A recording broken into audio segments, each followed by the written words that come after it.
By August, the warmer temperatures allow the colony to break up. Winter has taken its toll, and the males have lost half their body weight.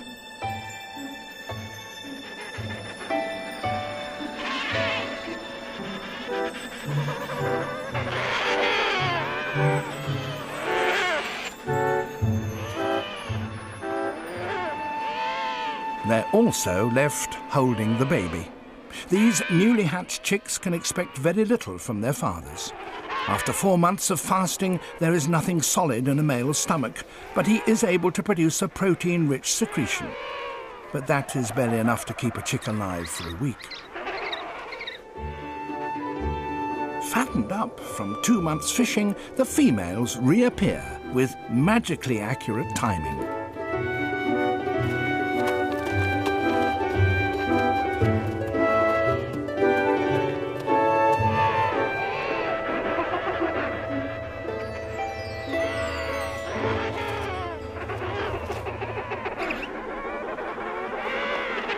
In such a crowd, calling is the best way to locate a partner.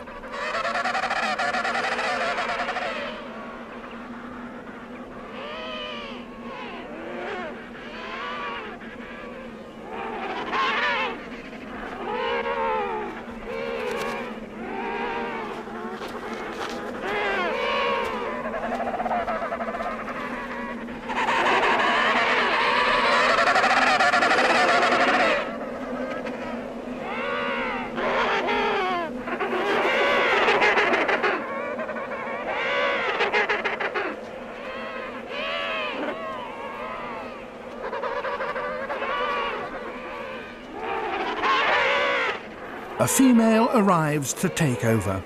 At first, the male is a little reluctant to abandon his offspring.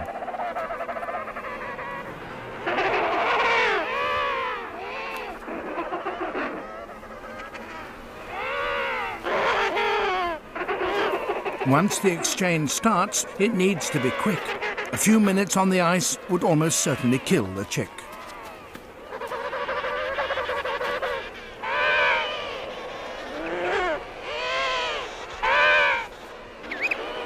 Now, at last, the chick can feed properly.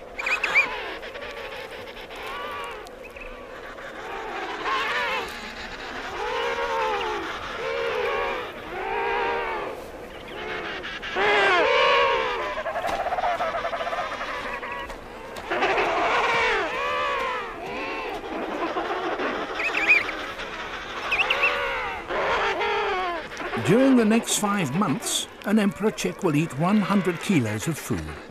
In one big helping, it can eat a third of its own body weight.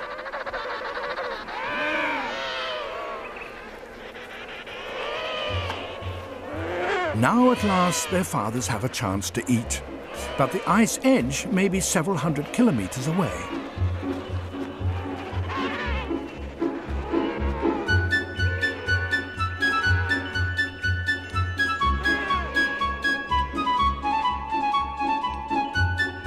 Emperor penguins have a faster mode of transport than just plain walking. They can toboggan.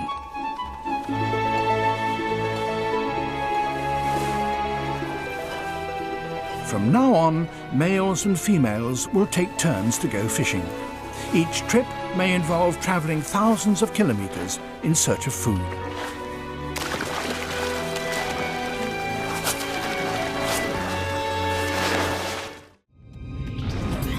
The battlefield's enormous.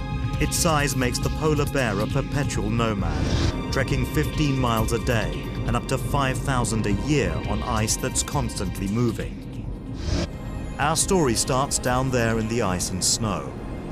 It's spring, and a new life is about to see daylight for the first time.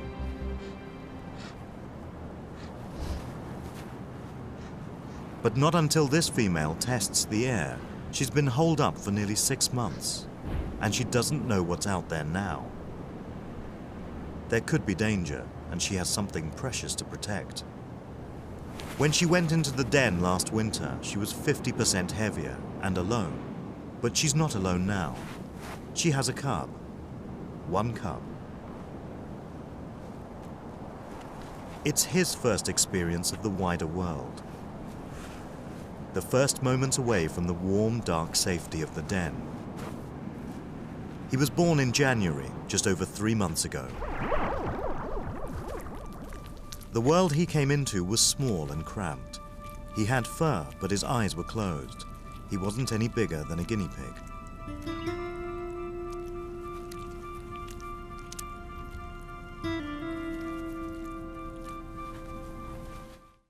The cameras have captured other animals scavenging Varvara's kill.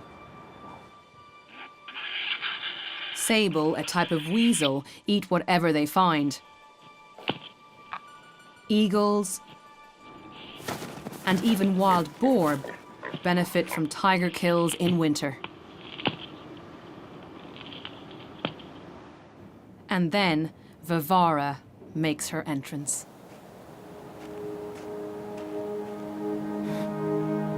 Oh, look at that, daytime as well. Yeah, she looks great. But look how cautious she is. She's smelling where you guys were.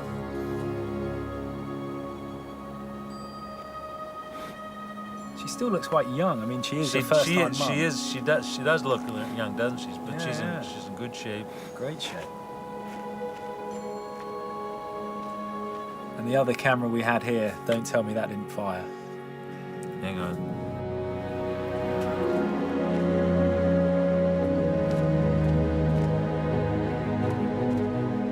To see the markings like that, it's nice, isn't it? it? Yeah, it's nice. But where are the cubs? I mean, she's... Well, we didn't actually get to the site where the cubs were stashed, and she didn't bring them down through here, unfortunately, so we missed that opportunity. Collectively, with the radio collar, the camera traps, and these videos, we've gotten a much better understanding of the way mothers interact and take care of their cubs. Up until this point, we had always thought that females would leave their cubs at a kill site and then go off hunting and then go back to the kill site, get the cubs, and bring it to the new kill. But we've seen in this video right here, they don't leave their cubs at the kills, and that makes sense because that's a dangerous spot. We've seen through these camera traps all these other carnivores coming through, lynx and sable and even wild boar coming in. So that's actually a dangerous place to leave your cubs. So she takes them off someplace, and we didn't really realize that until we started getting some of this footage. The Siberian tiger is one of the world's most endangered animals. Footage like this is invaluable. Only by studying this remarkable animal's natural behavior can scientists learn how to protect it. And while we haven't seen the cubs, it looks like Varvara has got over her camera shyness. Wolves can have up to 10 pups in a litter. I'm desperate to find out if there are more hidden in the den. But before I can move closer, the whole pack returns from a hunt. It's way too soon for me to approach with all of them around. So I'm going to try the next best thing.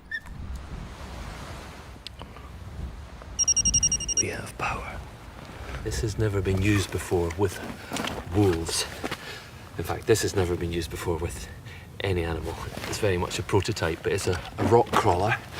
It can handle this rugged terrain, and it's fitted with 2 little HD cameras that I'm hoping to drive up the slope and get a good look at the den. 2 potential problems.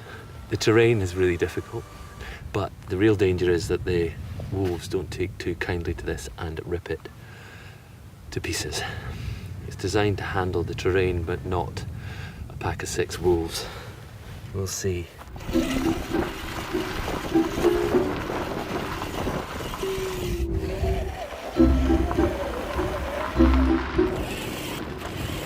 Okay, I see a wolf.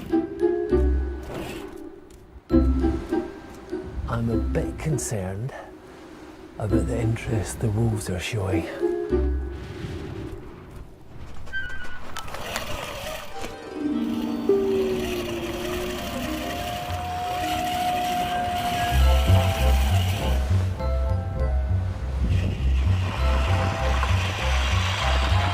Okay, there's a bit of difficult manoeuvring. me see if I can nudge it forward. Oh dear.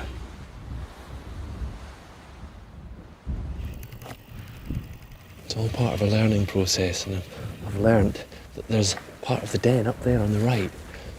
It's the bit with the buggy sticking out of it. I might still get a view inside the den. I found a hole. After a lot of manoeuvring, I get the picture I was hoping for. Oh, I can see a pup. I can see a pup. Amazingly, looking straight into the camera. These wolves are incredible. They have never seen this kind of thing before, and they don't scurry back into the den. Oh my word, that is just glorious. Oh, you beauty two pups. Oh wow, they are just adorable. These pups were born deaf and blind, but now their senses are developing and they're starting to explore the world around them. I might get the pups to come and investigate it. They're looking at it. They're about 4 weeks old, and their first teeth are coming through.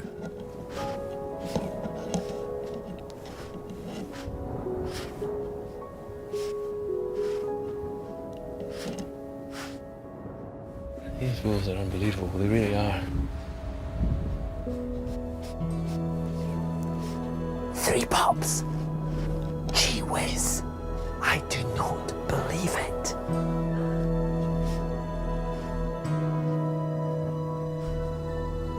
Wow, I feel as if I'm right in there. I'm actually a member of the pack. It's great. I'm loving this.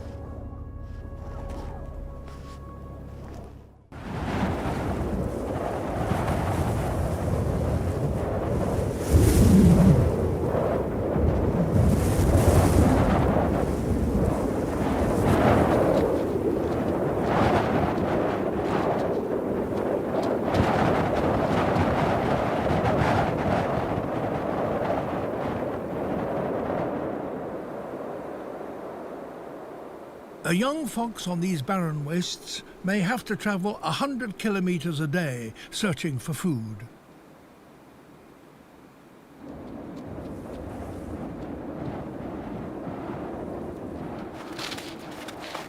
Scratching for scraps and scavenging from others. It's a meager existence.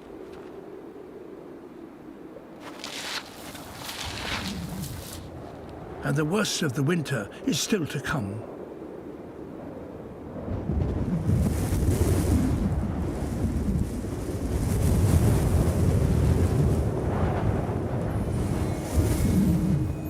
By midwinter, temperatures drop to -50 degrees Celsius, and deep snow makes scavenging nearly impossible.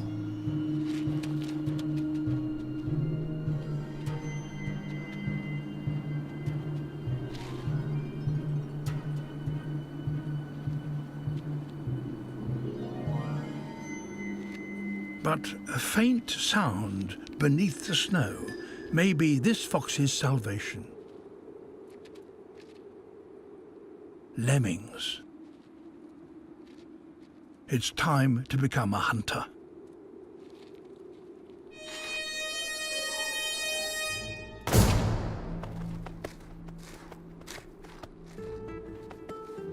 But catching what you can't see is not easy.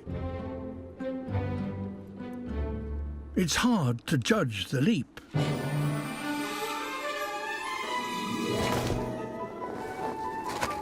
And the depth of the snow.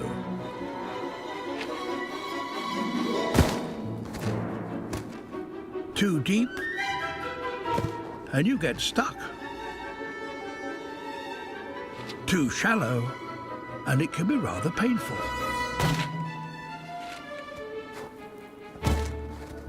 It's going to take time, but mastering lemming hunting is vital if a young fox is to make it through the winter.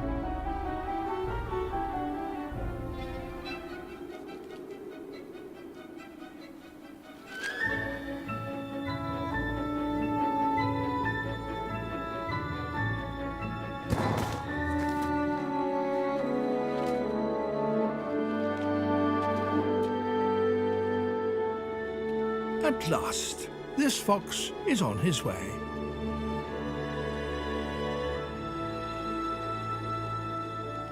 But if he is to survive until spring, he'll need to make a catch like this every couple of days.